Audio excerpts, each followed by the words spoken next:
Assalamualaikum warahmatullahi wabarakatuh. Kami dari kelompok 5. Perkenalkan, nama saya RR Aliara Nandari. Teman saya Cinda, Abista Aulia Ramadhani, Widya Manisa, Wulandari. Di sini kami akan menunjukkan hasil dari wawancara suatu usaha.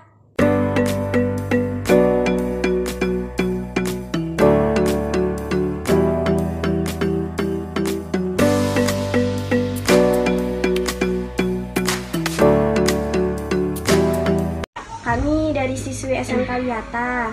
Kedatangan kami di sini, kami mendapatkan tugas dari sekolah untuk mewawancarai suatu usaha. Nah, kami memilih usaha gerabah guci ini. Jadi kami minta waktu kakak sebentar untuk nanya-nanya usaha ini ya. Boleh. Oh iya kak, kebetulan ada beberapa pertanyaan yang mau ditanyain. Latar belakang memilih usaha ini apa sih kak? Latar belakang awal mula kita buka usaha ini sih dari turun-temurun ya, karena dari usaha dari nenek kakek dulu sekarang turun ke anak-anaknya. Kayak lanjutin usaha gitu. Lanjutin usaha dari orang tua dulu. Nah, terus tuh kendala apa sih yang sering dialami? Kalau kendala paling ngaruh sih ya. Kalau paling ngaruh dari proses kita pembuatan itu cuaca. Karena cuaca itu kalau cuacanya lagi nggak bagus gini kan, kayak lagi musim hujan, proses pengeringan gerabah kita lumayan sulit. Karena itu utamanya itu cuaca ya. Karena butuh energi matahari gitu kan. Terus kira-kira berapa modal yang dikeluarin untuk usaha ini? Modal, kalau buat modal awal mungkin sekitar 40-50-an. Modal awal ya ini. Terus penghasilannya itu sebulan berapa atau perharinya berapa gitu? Kira-kira aja lah, kira-kira penghasilan. Namanya kalau usaha kan ini ya, kadang ada, kadang enggak gitu kan, namanya usaha. Kita Kadang rame, kadang sepi. Kalau penghasilan kalau lagi rame sekitar 20 ke atas ada sih per bulan. Itu per bulan ya. Itu bahan-bahannya apa sih kak sebenarnya buat gerabah ini yang paling utama gitu?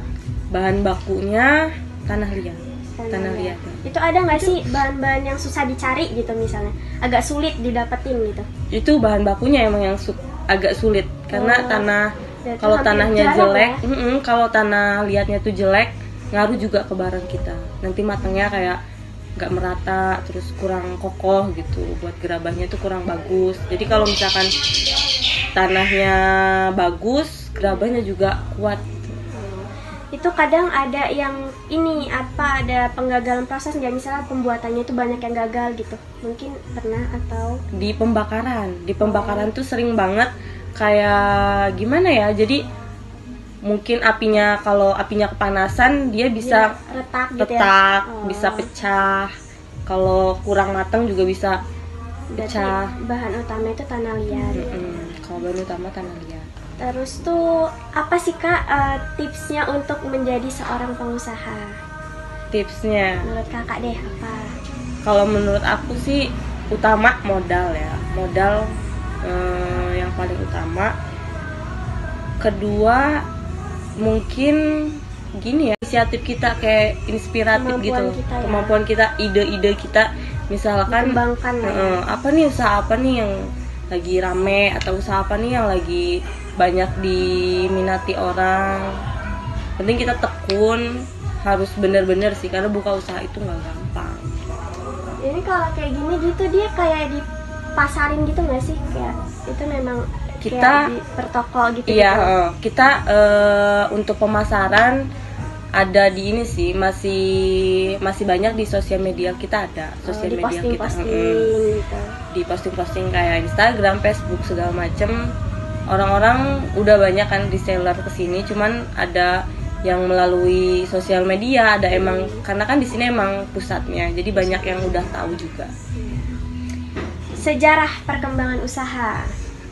Sejarahnya ya? Ya, sejarahnya gimana sih? Awal-awal sih usahanya masih kecil gitu ya, masih kayak merintis lah. Produksinya masih sedikit, pekerjanya masih sedikit, peminatnya juga masih kurang. Makin kesini makin banyak yang minat, makin banyak yang kerja, kayak peminat dari berbagai kota sih, sekarang udah hampir ke kota-kota luar juga kan, ke luar kota Sumatera yang lain. Udah banyak peminatnya, jadi alhamdulillah berkembangnya maju.